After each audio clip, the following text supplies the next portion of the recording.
வணக்கம். நம்பிக்கை மாணவர்களுக்கான வழிகாட்டும் நிகழ்ச்சி. இந்த தொடரில் நோபல் லாரட்ஸ் பற்றி பார்த்து வருகிறோம். இன்று நாம் பார்க்க இருக்கும் மிக முக்கியமான Nobel laureate Albert Einstein. Albert Einstein பற்றி நம்முடன் உரையாட 2 மாணவர்கள் வந்திருக்கிறார்கள். அவர்களை அறிமுகம் செய்து கொள்வோம். வணக்கம் சார், நான் தேஜஸ்ரீ, 9th படிக்கிறேன். என்னோட ஆம்பிஷன் இன்டீரியர் டிசைனர். வணக்கம் சார், நான் லோகேஷ், 9th ஸ்டாண்டர்ட். என்னோட ஆம்பிஷன் ஐபிஎஸ். ஆல்பர்ட் ஐன்ஸ்டீன் யார்? The greatest scientist of all time. Yes, the greatest scientist of all time அப்படின்னா ஆல்பர்ட் ஐன்ஸ்டீன் தான். சொல்லப்போனால் ஜீனியஸ் என்ற வார்த்தைக்கே ஒரு ஈக்குவலண்ட்டாக ஆல்பர்ட் ஐன்ஸ்டீன் கருதப்படுகிறார். அந்த அளவு தாக்கத்தை உருவாக்கிய ஒரு அற்புதமான அறிவியல் மேதை, இயற்பியலாளர். ஸோ அவரை பற்றி இன்றைக்கு பார்க்க இருக்கிறோம். அவருடைய மெயின் கான்ட்ரிபியூஷன் சொன்னால் relativity theory, photo electric effect, இந்த மாதிரிலாம் இருக்குது. அடுத்தடுத்து விரிவாக பார்க்கலாம். ஆல்பர்ட் ஐன்ஸ்டைனின் ஸ்கூல் டேஸ், காலேஜ் டேஸ் எப்படி இருந்தது சார்? ஆல்பர்ட் ஐன்ஸ்டீன் 1879 ஜெர்மனியில் பிறந்தார். ஒரு நடுத்தர குடும்பம். அவருடைய தந்தை ஒரு கெமிக்கல் ஷாப் வச்சிருந்தவர். ஆரம்ப கல்வி ஒரு இயல்பான மாணவராக தான் இருந்தார். அவருடைய தாய் ஒரு அறிவியல் ஆர்வத்தை தூண்டியது மட்டும் இல்லை, வயலின் போன்ற இசை ஆர்வத்தையும் உருவாக்கி கொடுத்துருந்தார். அது மட்டும் இல்லாமல் ஒரு ஆய்வு நோக்கம் அப்படிங்கிறது சின்ன வயசுலேயே அவர்கிட்ட வெளிப்பட்டது. அவருடைய தந்தை ஒரு பாக்கெட் சைஸ் காம்பஸ் கொடுத்துருந்தா அப்படி. அப்போது அதை பற்றிய ஒரு பல நாட்களாக சிந்தித்து கொண்டிருந்தார். எப்படி எந்த ஒரு தொடர்பும் இல்லாமல் அந்த காம்பஸ் மூவ் ஆகிறதெல்லாம் அவருக்கு பல கேள்விகளை எழுப்பிச்சு. இந்த ஒரு க்யூரியாசிட்டி, லேர்னிங் அப்படிங்கிறது அவருடைய இயல்பிலே இருந்தது. அப்புறம் ஒரு கட்டத்தில் அவங்க அப்பாவுடைய தொழிலில் நஷ்டம் ஏற்பட்டு அவங்க ஜெர்மனிலேருந்து இடம்பெயர்றாங்க. ஆல்பர்ட் ஐன்ஸ்டீன் தன்னுடைய உயர்கல்விக்காக சுவிஸ் நாட்டுக்கு வர்றாரு. சுவிஸில் அவருடைய பட்டப்படிப்பை முடிக்கிறாரு. இன்னும் சொல்லப்போனால் ஒரு டீச்சராக மாறணுங்கிறதுக்காக அதுக்கான தகுதி பெறக்கூடிய படிப்புகளையும் முடிக்கிறார். சார், ஆல்பர்ட் ஐன்ஸ்டைன் அவரோட காலேஜ் டிகிரி முடித்த பிறகு எந்த வேலைக்கு போய் சேர்ந்தார்? நான் சொன்ன மாதிரி அவர் ஆசிரியர் பணிக்கான படிப்பிலும் சேர்ந்திருந்தார். ஆசிரியர் பணிக்காக முயற்சி பண்ணார், பட் கிடைக்கல. அப்புறம் ஒரு நண்பருடைய உதவியின் மூலமாக ஸ்விஸ் பேட்டன்ட் ஆஃபீஸில் ஒரு ஒரு ஜாப் கிடைக்கிது. ஒரு டெம்பரரி ஜாப்னு வச்சுக்கோங்களேன். ஸோ ஒரு பேட்டன்ட் ஆஃபீஸில் ஒர்க் பண்ண தான் அவருடைய first job and basic job. இன்னும் சொல்லப்போனால் அவர் பிஹெச்டி ஆய்வுக்காக முயற்சி பண்ணபோது ஹி வாஸ் ரிஜெக்டட். ஸோ இதுதான் அவருடைய டிகிரி படிப்பு முடித்த. ஸோ ஒரு பிஹெச்டி படிப்பே மறுக்கப்பட்ட ஒரு மாணவர், ஒரு இளைஞர், ஒரு மிகச்சிறந்த கண்டுபிடிப்புகளை உருவாக்கியதான் ஒரு அதிசயமான விஷயம். ஆல்பர்ட் ஐன்ஸ்டைன் லைஃப்பில் 1905 வருஷம் ரொம்ப முக்கியமான வருஷம்னு கேள்விப்பட்டிருக்கேன். அப்படி என்ன சார் அதில் நடந்துச்சு? உண்மையிலே 1905 ஆல்பர்ட் ஐன்ஸ்டீனுக்கு மட்டும் இல்லை, இந்த உலகத்துக்கே ஒரு முக்கியமான ஆண்டு. ஏன்னா வெறும் ஒரு 26 வயது இளைஞன், இந்த ஃபிசிக்ஸ் ஆய்வுக்கு சம்மந்தப்படாதவன் என்று கருதப்பட்ட ஒரு இளைஞன், அவனுடைய பிஹெச்டி ப்ரொப்போசல் கூட மறுக்கப்பட்டது. ஒரு ஆர்டினரி பேட்டன்ட் ஆஃபீஸில் ஒர்க் பண்ணிட்டு இருக்கக்கூடிய ஒரு யங்ஸ்டர், அவருடைய ஆய்வு கட்டுரைகள் மிகவும் மதிக்கப்படக்கூடிய ஜெர்மன் சயின்டிஸ்ட் ஜேர்னலுக்கு அனுப்பப்படுது. அந்த ஜேர்னலில் பப்ளிஷ் ஆகுது. அது உலகையே திரும்பி பார்க்க வைக்குது. அதில் 4 முக்கிய கான்செப்ட்ஸை அவர் விளக்குறாரு. அது 4மே ஃபிசிக்ஸ் துறையே திருப்பி பார்க்க வைத்த ஒரு டேர்னிங் பாயிண்ட் ஆய்வுகள் அப்படின்னு சொல்லலாம். அது ஒன்றனையும் பற்றி ஒரு சின்ன விளக்கம் நான் சொல்கிறேன். சரியா? சொன்ன 4 கருதுகோள்களில் முதலில் வருவது ஃபோட்டோ எலக்ட்ரிக் எஃபெக்ட். அதில் அவர் சொல்லக்கூடிய விஷயம் என்னென்னா, it's a revolutionary idea.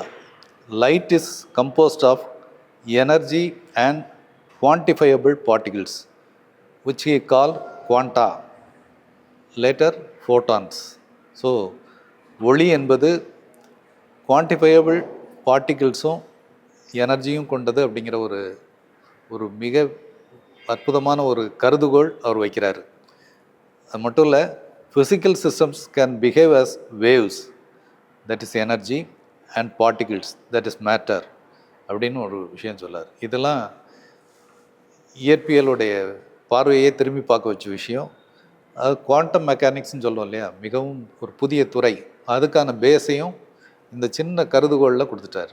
So ஒரு 26 வயது இளைஞன், அவனுடைய ஒரு கருதுகோள் இயற்பியல் உலகத்தையே திரும்பி பார்க்க வைத்தது. அதில் முதல் விஷயம் ஃபோட்டோ எலக்ட்ரிக் எஃபெக்ட்.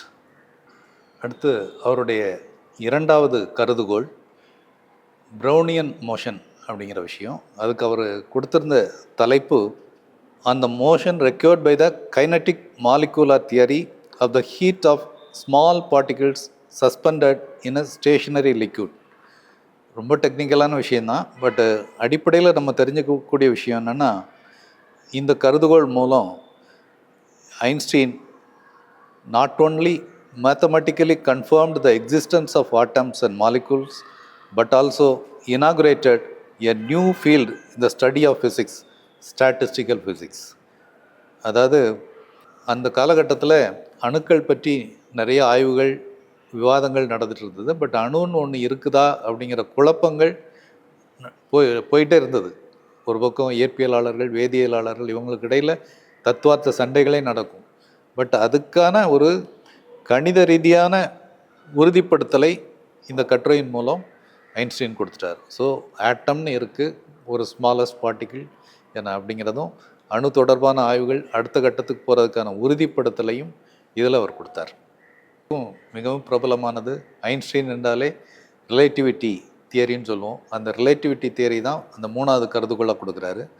அதில் Einstein பாஸ்டுலேட்டட் in the study that the speed of light is immutable, constant, and independent of the observer's motion. Therefore, except the constant speed of light, everything is relative, including time, distance, and mass. அது speed of லைட்டுங்கிறத ஒரு கான்ஸ்டண்ட்டாக கொண்டு வரார். அது வரைக்கும் வெவ்வேறு ஊடகங்கள் போகும்போது ஸ்பீட் ஆஃப் லைட் மாறுபடும்லாம் கருத்துக்கள் இருந்தது. பட் இவர் என்ன சொல்லிட்டாரு, ஸ்பீட் ஆஃப் லைட் தான் கான்ஸ்டன்ட். ஆனால் அந்த ஒளியை எங்கேருந்து ஒருத்தர் பார்க்குறாரு, இந்த மாதிரி விஷயங்கள் எல்லாம் relative. But speed of light ஒரு கான்ஸ்டன்ட் ஸ்பீடில் தான் இருக்கும் அப்படிங்கிறத ஃபஸ்ட் டைம் எஸ்டாப்ளிஷ் பண்ணார். இதெல்லாம் நம்ம முக்கியமாக தெரிஞ்சுக்கொள்ள வேண்டியது என்னென்னா, அவர் பெரிய ஆராய்ச்சிகள் பண்ணலை. Just by mathematical calculations, visualizations, இந்த மாதிரி ஒரு என்ன சொல்கிறது, தர்க்கபூர்வமாக நிரூபிச்சிருக்கிறாரு. ஸோ இந்த ரிலேட்டிவிட்டி தியரி அவருடைய மூணாவது கான்ட்ரிபியூஷன். மிகப்பெரிய பரபரப்பை அப்போது உருவாக்கிய ஒரு கருதுகோள் அது. நான்காவது கருதுகோள் equivalence between mass and energy. இதுவும் ரொம்ப ரொம்ப ஃபேமஸான ஒரு கருதுகோள். He gave the mathematical demonstration of specific relativity and thus the proof of the equivalence between matter and energy was considered into the most famous formula in history, is equal to mc square. இந்த ஒரு அற்புதமான formula, Einstein என்றாலே நினைவுக்கு வரக்கூடிய formula, அதை இந்த கருதுகோளில் அவர் விளக்குகிறார். பொருண்மை ஆற்றல் சமன்பாடு அப்படின்னு அதை எடுத்துக்கலாம். இது நிறை ஆற்றல் இந்த கருதுகோள் நிறை ஆற்றல் சமன்மையை பற்றி விளக்குகிறது. இது அணுக்கரு வினைகளின் செயல்பாடுகளை பற்றியும், விண்வெளியில் உள்ள ஆற்றல் எவ்வாறு நிறையாக மாறுகிறது, நிறை எங்கே போகிறது என்பதையும் விளக்குகிறது. மேலும் இச்சார்பியல் கொள்கையின் மூலம் கால வெளி வரைபடத்தை வரைய ஏதுவாகிறது. இது காலப்பயணம் போன்ற சுவாரஸ்யமான கருத்துக்களுக்கு அடிகோல்கிறது. டைம் டிராவல் போன்ற பல்வேறு இன்ட்ரெஸ்டிங் கான்செப்ட்ஸ்க்கு எல்லாமே இந்த equal to MC square formula ஒரு பேஸாக அமைஞ்சது. அந்த வகையில் 1905 ஐன்ஸ்டீன் சமர்ப்பித்த அந்த 4 கருதுகோள்கள் இயற்பியல் உலகத்தையே திருப்பி போட்டன. மாபெரும் விவாதங்கள் தொடங்கின. ஒரு சாதாரண இளைஞர், ஒரு இயற்பியல் ஆராய்ச்சியில் இல்லாத, ஒரு யூனிவர்சிட்டி ரிசர்ச்சில் இல்லாத ஒரு இளைஞர், அவருடைய கட்டுரை ஒரு ஜெர்மன் சயின்டிஸ்ட் இதழில் வெளியாகி ஒரு பெரும் பரபரப்பை உலக அளவில் ஏற்படுத்தியது. நோபல் ப்ரைஸ் ஃபார் ஃபிசிக்ஸ் ஐன்ஸ்டீனுக்கு எப்போ கொடுத்தாங்க சார்? அது நான் சொன்னேன் இல்லையா, 1905 உலகையே திரும்பி பார்க்க வைத்த கருதுகோள்களை அவர் வெளியிட்டிருந்தார். இயற்பியல் உலகம் அதை பற்றி கொண்டாடியது. 1921 அவருக்கு இயற்பியலுக்கான நோபல் பரிசு கொடுக்கப்பட்டது. குறிப்பாக ஃபோட்டோ எலக்ட்ரிக் எஃபெக்ட் கருதுகோளுக்காகவும் இயற்பியல் துறைக்கு அவர் செய்த மிகப்பெரிய பங்களிப்புகளுக்காகவும் இந்த பரிசு கொடுக்கப்பட்டது. சார், என் வாழ்க்கையில் நான் செய்த பெரிய தவறு என்று ஐன்ஸ்டைன் எதை நினைக்கிறார்? Albert Einstein called his cosmological constant his biggest blunder. Cosmological constant அப்படின்னு ஒரு கான்செப்ட் சொல்கிறாரு. அது பிரபஞ்சம் ஒரு நிலையானது அப்படிங்கிற ஒரு கான்செப்டை அப்போ சொன்னார். பட் பின்னாடி அவரே அது தவறு அப்படிங்கிற ரியலைஸ் பண்ணுறாரு. பிரபஞ்சம் விரிவடைந்து கொண்டே செல்கிறது அப்படிங்கிறதான் அவர் பின்னாடி உணர்ந்து கொண்ட ஒரு கான்செப்ட். இன்னைக்கு வரைக்கும் அதே கருதுகோள் தான் அறிவியலாளர்கள் மத்தியில் ஏற்றுக்கொள்ளப்பட்ட ஒரு கான்செப்ட். அணுகுண்டு ஆராய்ச்சியில் ஆல்பர்ட் ஐன்ஸ்டைன் பங்கு என்ன சார்? நான் ஏற்கனவே சொல்லியிருந்தேன், 2ஆம் உலகப் போருக்கு முந்தைய காலகட்டத்தில் 1920s 30s 40s இப்போல்லாம் இயற்பியலாளர்களுக்கு மிகப்பெரிய டிமாண்ட் இருந்தது. அணுகுண்டை உருவாக்கும் திட்டத்தில் எல்லாரையும் இன்வால்வ் பண்ணக்கூடிய ஒரு முயற்சி இருந்தது. ஐன்ஸ்டீனை பொறுத்தவரை நேரடியாக இந்த அணுகுண்டு உருவாக்குற ப்ராஜெக்ட்ஸில் டைரெக்டாக அவர் ஒர்க் பண்ணலை. பர்டிகுலராக எல்லோரும் கேள்விப்பட்டிருப்போம், மேன்ஹாட்டன் ப்ராஜெக்ட் சொல்லி அமெரிக்கா அணுகுண்டு தயாரிப்பதற்காக நிறைய இயற்பியல் விஞ்ஞானிகளை இன்வால்வ் பண்ணி ஆராய்ச்சிகளை நடத்தியது. அதில் நேரடியாக அவர் இன்வால்வ் ஆகலை. பட் என்னென்னா, ஒரு கட்டத்தில் ஜெர்மன் ஒரு பெரிய அழிவு சக்தியாக உலகையே அச்சுறுத்துது அப்படிங்கிற ஒரு காலகட்டத்தில் அணுகுண்டு தயாரிப்பதன் அவசியம் பற்றி அமெரிக்க ஜனாதிபதிக்கு அவர் கடிதம் எழுதியிருக்கிறார். அதாவது அமெரிக்க ஜனாதிபதியை இன்ஃப்ளூயன்ஸ் பண்ணது, கன்வின்ஸ் பண்ணதில் அவருக்கு ஒரு ரோல் இருக்குது. அதாவது இந்த போரை முடிவுக்கு கொண்டு வரணும்னா அணுகுண்டை அமெரிக்காவுடைய நேச நாடுகள் தயாரிப்பது இன்றியமையாதது அப்படிங்கிற ஒரு கடிதத்தை எழுதியிருக்கிறார். அந்த கடிதம் அப்போதைய பிரசிடென்ட் ரூஸ்வெல்ட் அவர்களை ஓரளவு சிந்திக்க வைத்து, ஐன்ஸ்டீன் எழுதிய கடிதம் அப்போதைய அமெரிக்க அதிபர் ரூஸ்வெல்ட் அவர்களை சிந்திக்க வைத்து அணுகுண்டு ஆராய்ச்சிக்கு ஒரு பெரிய டீமையும் ஃபண்ட்ஸையும் அலாட் பண்ணி அணுகுண்டு தயாரிப்பை நோக்கி செல்வதற்கு இட்டு சென்றது. அதனால் ஒரு கட்டத்தில் ஐன்ஸ்டீன் பிற இயற்பியல் அறிஞர்களைப் போல ஒரு தவிர்க்க முடியாத தேவை அணுகுண்டு தயாரிப்புன்னு நினைக்கிறாரு. ஆனால் அந்த அணுகுண்டு வீசப்பட்டு 100,000க்கும் மேற்பட்ட மக்கள் ஜப்பானில் மரணமடைந்த போது அவருக்கும் அந்த வலி இருந்தது. அதை அவரே குறிப்பிட்டிருக்கார். என் வாழ்க்கையில் செய்த இன்னொரு மிகப்பெரிய தவறு, நான் அமெரிக்க அதிபருக்கு கடிதம் எழுதி அணுகுண்டு தயாரிக்க சொன்னது அப்படின்னு சொல்கிறார். ஆனாலும் கள யதார்த்தங்கள் அப்படி ஒரு குண்டு வீசி தான் அந்த 2ஆம் உலகப் போர் முடிவுக்கு வரும் என்ற ஒரு சூழல் இருந்ததுங்கிறது தான் ஒரு யதார்த்தம்.